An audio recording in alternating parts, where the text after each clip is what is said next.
जय हिंद दोस्तों, स्वागत है आप सभी का फिर से और एक नए वीडियो में। प्यारे बच्चों, इस वीडियो में मैं आपको बताने वाला हूं अतुल माहेश्वरी स्कॉलरशिप। जी हाँ दोस्तों, Atul Maheshwari scholarship entrance exam दोस्तों आप लोग के बहुत ही ज़्यादा नज़दीक है, ठीक है ना। माहेश्वरी स्कॉलरशिप है ना, तो इसके लिए आप लोगों का ये वीडियो ना काफ़ी ज़्यादा इंपॉर्टेंट है, क्योंकि आज हम लोग इस वीडियो पे जो हिंदी का विषय है ना, हिंदी के विषय से आज हम लोग मोस्ट इंपॉर्टेंट क्वेश्चंस बताने वाले हैं। तो आप लोग भाई बने रहे हैं इस वीडियो के साथ एंड तक, ताकि आप लोग के हिंदी के एक भी प्रश्न ना छूटे। दोस्तों नेक्स्ट वीडियो यानी कि पार्ट 2 जो हमारा आने वाला है ना, पार्ट 2 में आप लोग के बहुत ज़्यादा इंपॉर्टेंट क्वेश्चन बताए जाएंगे। ये हिंदी का मॉडल सेट है, ठीक है ना। आप लोग को मॉडल सेट प्रोवाइड कर मतलब एक वीडियो दिए थे कि मॉडल सेट का पीडीएफ भी प्राप्त कहाँ पर होगा। तो अभी आप लोग वीडियो को कंप्लीट देखें तभी पता चलेगा कि पीडीएफ कहाँ पर मिलेगा।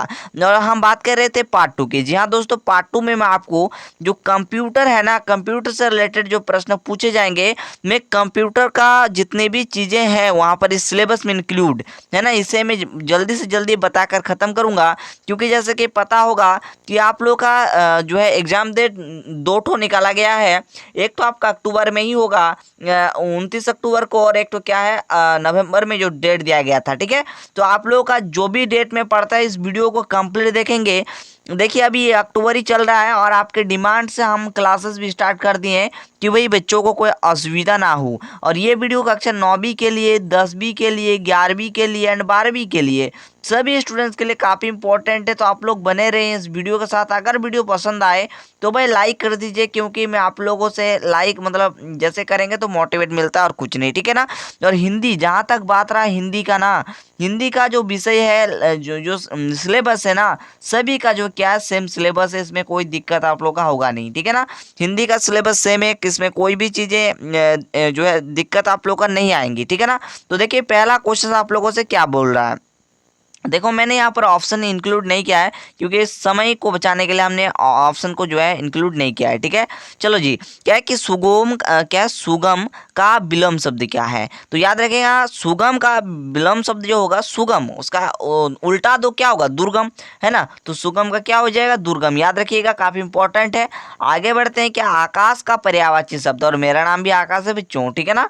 तो चलिए देखिए क्या है, आकाश का विलोम सॉरी पर्यायवाची शब्द पूछ रहा है। तो आकाश का पर्यायवाची शब्द गगन होता है, ठीक है। और एक्स्ट्रा आप लोग याद रखेंगे, जैसे बोम भी बोल सकते हैं, ठीक है। ये सारी चीजें कुछ कुछ याद रखेंगे।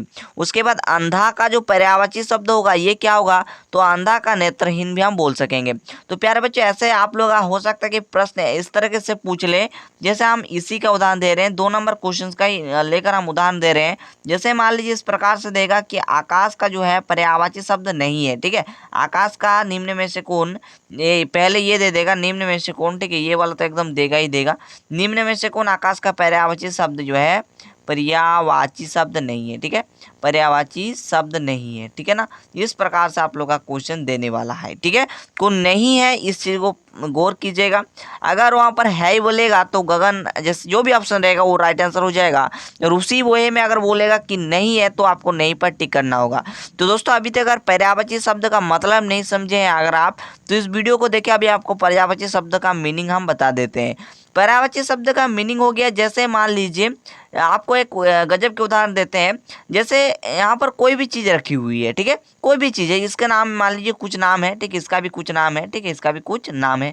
तो इसका और क्या कुछ नाम हो सकता है, इसका और जो नेक्स्ट नाम होगा, लेकिन मीनिंग जो होगा, नाम अलग होगा, लेकिन जो मीनिंग होगा ना, दोनों का जो मीनिंग होगा ना वो सेम होगा, ठीक है। दोनों का मीनिंग क्या होगा, सेम होगा। मतलब समझे, जैसे कि अगर बोलें कि नेत्रहीन, ठीक है, अगर हम बोले क्या कि नेत्रहीन, तो आप लोग क्या बोलोगे, उसका नेत्र मतलब वो नहीं देख पाता है, तो उसको हम अंधा भी तो बोल सकते हैं। तो भाई मीनिंग तो सेम निकल रहा है ना, लेकिन आप अलग अलग तरीके से आप इसे बोल सकते हो, वही पर्यायवाची शब्द होता है। समझ में आया। चलो आगे बढ़ते हैं। देख क्वेश्चन नंबर 4 क्या है। क्वेश्चन नंबर 4 में बोल रहा है कि साक्षर का विलोम शब्द, ठीक है। तो देखिए साक्षर की बात करें तो साक्षर का होता है निरक्षर, ठीक है, यहाँ पर निरक्षर होगा। चलो आगे बढ़ा जाए। अगला है जो व्याकरण जानता, देखिए ये होता है कि अनेक शब्द के बदले एक शब्द, ठीक है। तो देखिए क्या है कि जो व्याकरण जानता है, ठीक है, जो व्याकरण जानता है उसे हम लोग क्या बोलेंगे बच्चों, ठीक है, जो व्याकरण जानता है उसे व्याकरण बोलेंगे। तो यहाँ पर जो भी ऑप्शन रहेगा उसके अकॉर्डिंग आप लोग जो है टिक करेंगे, ठीक है। अगला क्वेश्चन देखें, अगला क्वेश्चन यही देखो पूछ लिया गया कि विश्वास के योग्य, ठीक है, तो विश्वास के योग्य जो होता है उसे हम लोग विश्वसनीय बोलते हैं।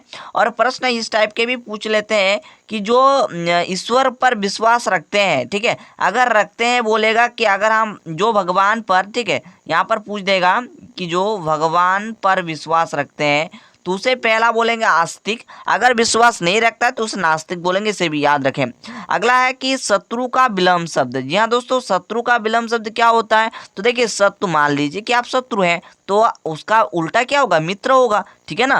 तो अगला क्वेश्चन कि हिमालय का जो संधि विच्छेद होता है क्या होता है, तो हिमालय क्या होता है ना दोस्तों, याद रखेंगे कि ये वाला प्रश्न दोस्तों इतना आसान नहीं पूछेगा, चलिए आपको आगे आने वाले वीडियो पे आपको पता चल जाएगा, हिम जोड़ आलय हो जाएगा, ठीक है। अगर आप लोग इसका ट्रिक चाहते हो तो कमेंट करके बता देना कि सर संधि का भी एक ट्रिक बता दीजिए, है ना। उसके बाद क्या है कि संधि कितने प्रकार के होते, सॉरी सर संधि की बात हो रही है। और चलिए यहाँ पर थोड़ा सा बात कर लेते हैं संधि की, जब हम बात कर रहे थे, है ना, संधि किसे कहते हैं आप लोग जानते हो। अब हम आते हैं संधि के प्रकार पर, ठीक है।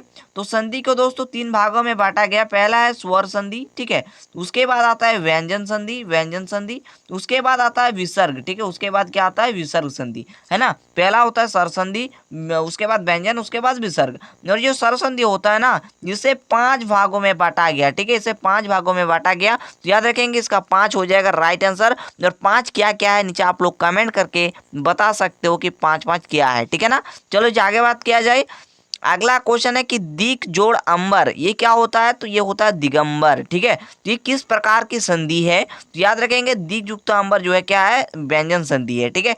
अगर ऐसे आप नहीं जान पाएंगे सर कैसे पता लगा दिया कि ये व्यंजन हो गया, है ना, तो दोस्तों इसका कुछ नियम होते हैं, ठीक है, इसका कुछ लॉ होता है व्यंजन संधि बनने के लिए। तो इसका लॉ जो होगा, इसका जो नियम होगा, इसका अगर आप लोग ट्रिक चाहते हैं भाई, हिंदी विषय देखो अच्छा खासा मार्क्स है इसमें भी, ठीक है, हिंदी में भी अच्छा खासा मार्क्स है, ठीक है।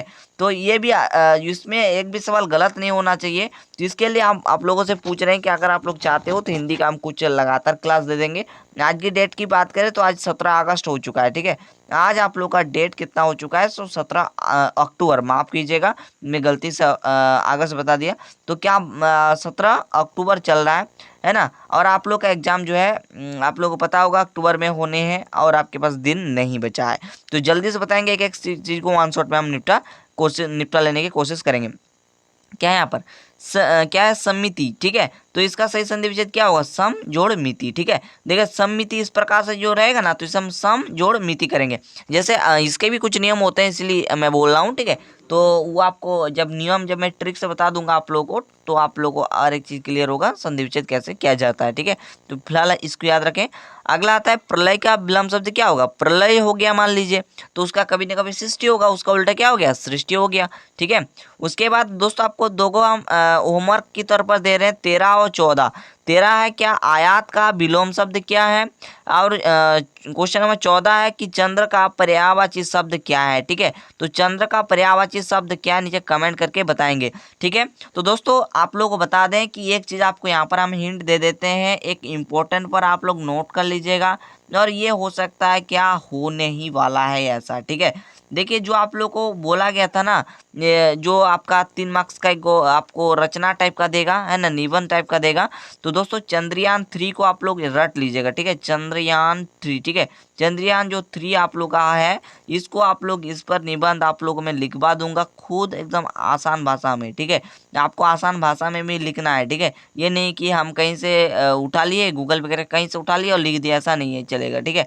एकदम आसान तरीकों से मैं एक तो निबंध आपको बता दूंगा, जस्ट उसको क्या कर लेना है, याद कर लेना है, बहुत ही आसान बताऊंगा, ताकि जो है जो एग्जामिनर देखेगा वहाँ पर कुछ ऐसे शब्द होंगे, कुछ ऐसे शब्द इंक्लूड करने होंगे, ताकि एग्जामिनर जो चेक करेगा कॉपी ठो जो आपका सब्जेक्टिव वाला होगा, वो तो भाई ये मशीन थोड़ी ना चेक कर पाएगा, है ना, वो तो आदमी ही चेक करेगा, वही तो मास्टर लोग चेक करेगा, ठीक है ना। तो यहाँ पर जो क्या बोले, सब्जेक्टिव जो होगा ना, तो सब्जेक्टिव में मैं कुछ ऐसे शब्द इंक्लूड करूँगा जो कि जो आपके कॉपी को चेक करेंगे, जो टीचर्स आपके कॉपी को चेक करेंगे उनको लगेगा कि गजब के लिखे हैं। जैसे उनको जो है मन में ऐसा आना चाहिए कि हाँ अच्छा लगा, उनके अंदर जो है अच्छा लगेगा तभी वो आपको नंबर देगा। ठीक है, तो वो मैं आपको बता दूंगा।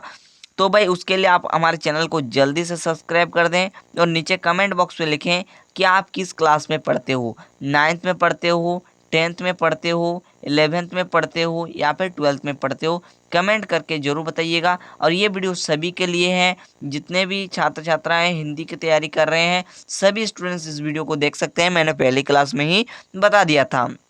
और दोस्तों अगर आपको जीके का क्लास करना है तो जीके का मैं कई वीडियो दे चुका हूँ। जीके की हम बात कर रहे हैं प्यारे मित्रों, सभी का जो लिंक होगा ना, सभी का लिंक जो होगा वो डिस्क्रिप्शन बॉक्स में मैं दे दूंगा। जीके में अगर उतना पढ़ लोगे, जो मैंने 5-6 क्लास जो लिया था, जस्ट उतना कर लोगे ना तो आप लोग जो है हर एक चीज़ हो जाएगा, उसे आप लोग याद कर लेंगे। ठीक है, तो दोस्तों चलिए मिलेंगे किसी नेक्स्ट पर्टिकुलर वीडियो में। तब तक के लिए थैंक यू, जय हिंद, वंदे मातरम। और ऐसे तैयारी करने के लिए आप हमारे चैनल को सब्सक्राइब करना ना भूलिएगा। जय हिंद।